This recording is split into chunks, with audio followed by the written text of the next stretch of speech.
Welcome everyone to MÖKKI 2023, the first time that we have this one-day event for the travel trade. We have tour operator around Europe. We have lots of suppliers from Finland offering different sort of cottages. And I have with me here Jyrki Oksanen, head of DACH and Benelux at Visit Finland. So welcome, Jyrki. Thank you, kiitos. Jyrki, we know each other since many, many years, and we are talking about mökkis, about cottages. And I do know that you have a cottage somewhere in Finland, and we have been kind of chatting about mökki. What is mökki? What is a cottage in Finland? What does it mean? Yeah, I will have to quote the former director of Novasol, Ben Muckensnabel, whom many might know who's in the business. He said the Finnish mökki, the cottage, as we call it, is the best product in the world. So we all have our own land where the mökki stands. It's a standalone wooden building made of wood, of course, and blocks. So it's a traditional building style for us in Finland. It has its own beach, own rowing boat, own sauna, often a separate building, sometimes even two saunas, so you can choose.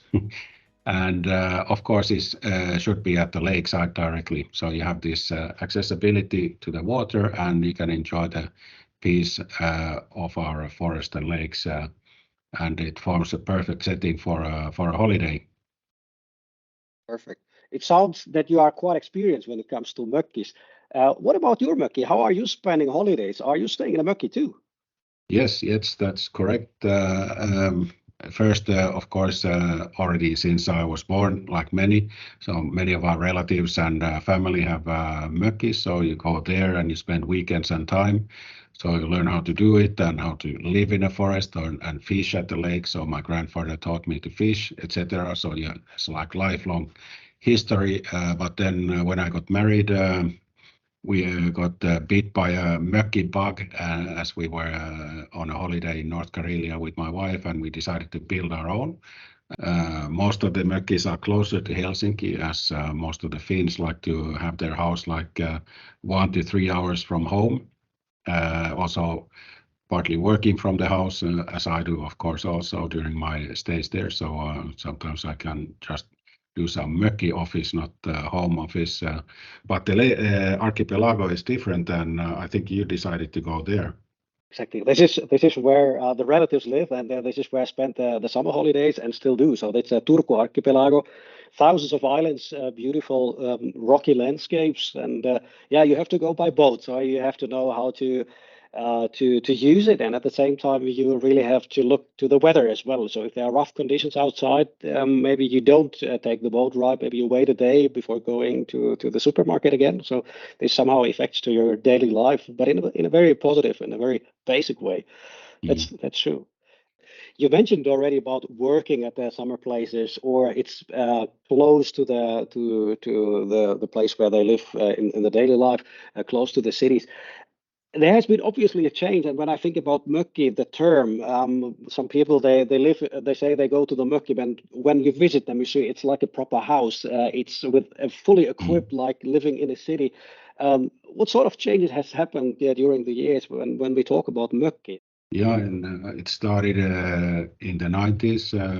I remember Lomarengas, which is the biggest chain in Finland, explaining that in those days 4 to 5% were 4 or 5-star mökkis from their total offer, and now it has more or less turned around. So I think more than 80% are 4-star or higher category, which means that they are like fully furnished and can be used around the year also, and this sort of very simple mökkis where the original names cabin also comes from are less and less.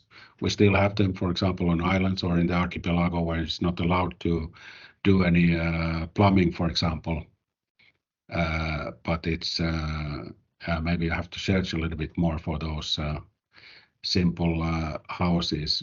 And then we also see that there's a new trend with the so-called Nolla cabins. So that's another trend that is coming, which is linked to glamping as experience. So you're very close to the nature, and it's a little bit smaller and a different kind of experience made for the maybe millennials or younger audience originally, if you think about it.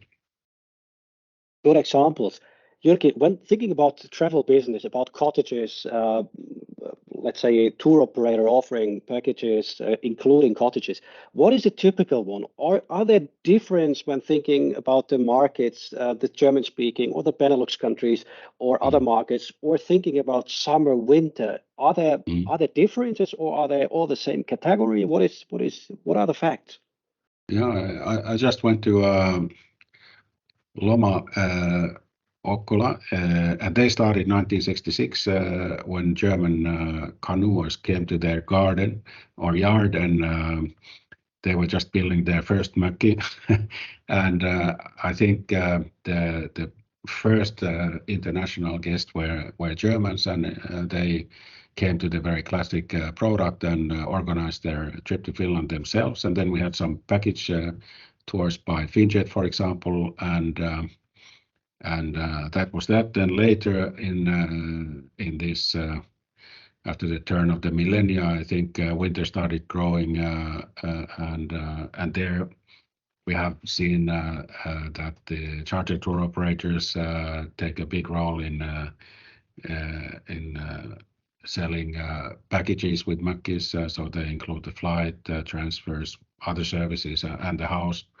And in Switzerland, Netherlands, for example, that's the leading product on the market for wintertime. So we see that the amount of packaging is higher in the wintertime, and also on some other markets than Germany. So in Germany, summer is the main season at this point still.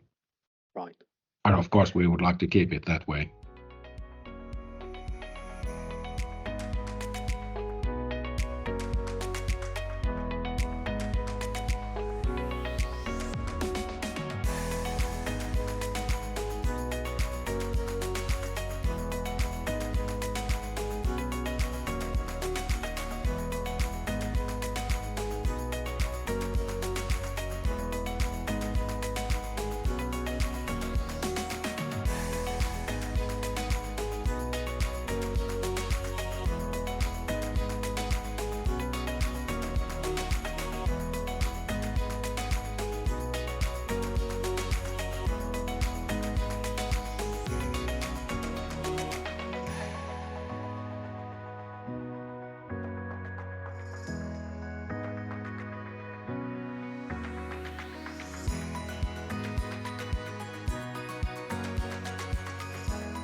About the level, the standard of the houses or the sizes, what is typical? What is, let's say, needed on the market, and what is offered in Finland? Is there a match, or is there a need to change, or is there something where you say there's a big request coming or changing, whatever? I think the basic interest is there, but it could be that those who are not familiar with Finland are a little bit afraid to take a standalone mökki in the wilderness, if we say so. So where we see a big demand is at holiday villages or bigger complexes where you can access services when staying in an easy manner, being also tours and experiences, so not only food.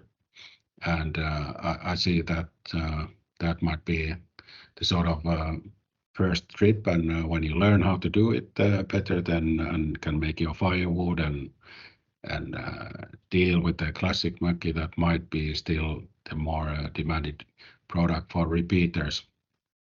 So I think there's a market for different kind of products. And I think it's especially this glamping segment is interesting also money-wise, as it seems to bring a higher income for us in the business than classic accommodation. Now we have great supplies with fantastic mökkis around Finland, and they will offer their products and services today. So I would say let them start doing business, and I wish you all a fantastic day. So to tour operators, good talks, and as well to the suppliers, good meetings with the travel trade from all around Europe. So a successful MÖKKI 2023. So thank you everyone, and have a good day. Thank you, Thank Jyrki, you. for your insights and for your comment. Thank you very much. Kiitos. Thank you, Jan. Kiitoksia.